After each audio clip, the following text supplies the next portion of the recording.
হরে কৃষ্ণ। সকলের চরণে জানাই সশ্রদ্ধ প্রণিপাত। আপনাদের সবাইকে জানাই দৈনিক গীতামৃতের 287তম পর্বে সুস্বাগতম, কৃষ্ণপ্রীতি এবং শুভেচ্ছা।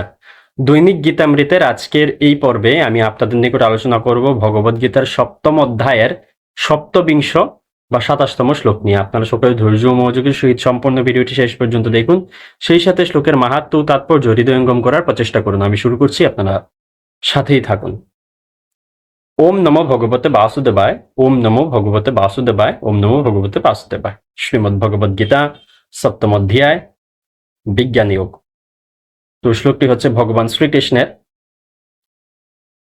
ওম ইচ্ছুয়া দ্বেষ সমুত্থেন দ্বন্দ্ব মোহেন ভারত সর্বভূতানি সম্মোহম স্বর্গে ইয়ান্তি পরন্তপ। অনুবাদ: হে ভারত, হে পরন্তপ, ইচ্ছা ও দেশ থেকে উদ্ভূত দ্বন্দ্বের দ্বারা বিভ্রান্ত হয়ে সমস্ত জীব মোহাচ্ছন্ন অবস্থায় জন্মগ্রহণ করে।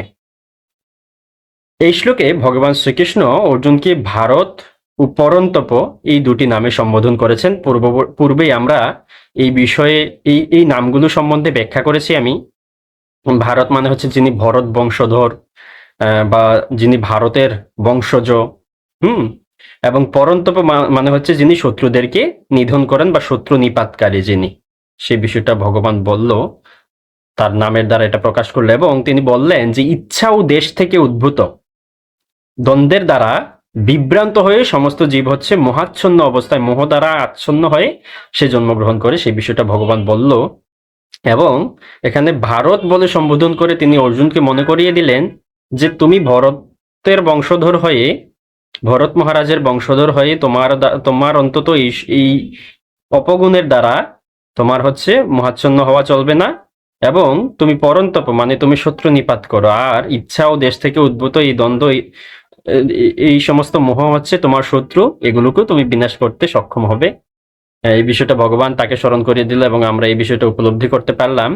তো এই শ্লোক সম্বন্ধে শ্রীল প্রভুপাদ কি মন্তব্য করছেন সেই বিষয়টাও আমরা তাৎপর্য থেকে দেখিনি। তাৎপর্য: জীবের যথার্থ স্বরূপ হচ্ছে যে সে শুদ্ধ জ্ঞানময় ভগবানের নিত্য দাস। কেউ যখন মোহাচ্ছন্ন হয়ে এই শুদ্ধ জ্ঞান থেকে বিচ্ছিন্ন হয়ে পড়ে, তখন সে মায়ার কবলিত হয়ে এবং পরমেশ্বর ভগবানকে জানতে পারে না। মায়ার কবলিত হয় এবং পরমেশ্বর ভগবানকে জানতে পারে না। মায়ার অভিব্যক্তি হয় ইচ্ছা, দেশ আদি দ্বন্দ্বের মাধ্যমে। ইচ্ছা ও দেশের প্রভাবেই অজ্ঞানী মানুষ ভগবানের সঙ্গে এক হয়ে যেতে চায় এবং পরমেশ্বর ভগবান শ্রীকৃষ্ণের প্রতি ঈর্ষাপরায়ণ হয়ে ওঠে।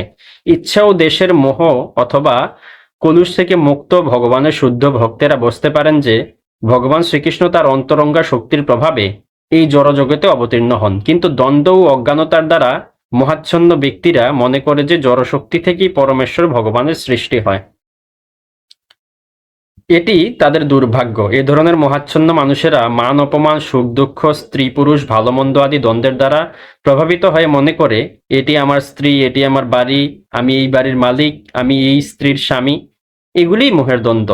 এভাবে দ্বন্দ্বের দ্বারা মোহিত হয়ে তারা সম্পূর্ণ অজ্ঞতা প্রাপ্ত হয় এবং তাই তারা পরমেশ্বর ভগবানকে জানতে পারে না। তো এই বিষয়টা আমরা দেখলাম। আজ এই পর্যন্তই। এতক্ষণ ধৈর্য ধরে মনোযোগ সহকারে আমাদের সাথে থাকার জন্য সবাইকে অসংখ্য ধন্যবাদ ও বিশেষ কৃতজ্ঞতা জানাচ্ছি। এই শ্লোক পাঠে, উচ্চারণে, অনুবাদ প্রকাশে, তাৎপর্য বিশ্লেষণে কিংবা মন্তব্য প্রদর্শন সহ এই চলচ্চিত্র নির্মাণে এবং সম্পাদনায় কোনো রকম ভুল ত্রুটি থেকে থাকলে কিংবা কোনো কিছু বাদ পড়ে গেলে আপনারা সেটা ক্ষমাসুন্দর দৃষ্টিতে দেখবেন এবং সেই বিষয়টা আমাদের গোচরীভূত করবেন, ধরিয়ে দিবেন। আপনাদের সহিত দেখা হচ্ছে পরবর্তী পর্বে, পরবর্তী ভিডিওতে, পরবর্তী দিবসে, পরবর্তী শ্লোকের পর্যালোচনায়। ততক্ষণ সকলে ভালো থাকুন, সুস্থ থাকুন, আমাদের সাথে থাকুন, ভজন কুশলে থাকুন এবং গীতামৃত শ্রবণে ব্রত থাকুন। হরে কৃষ্ণ।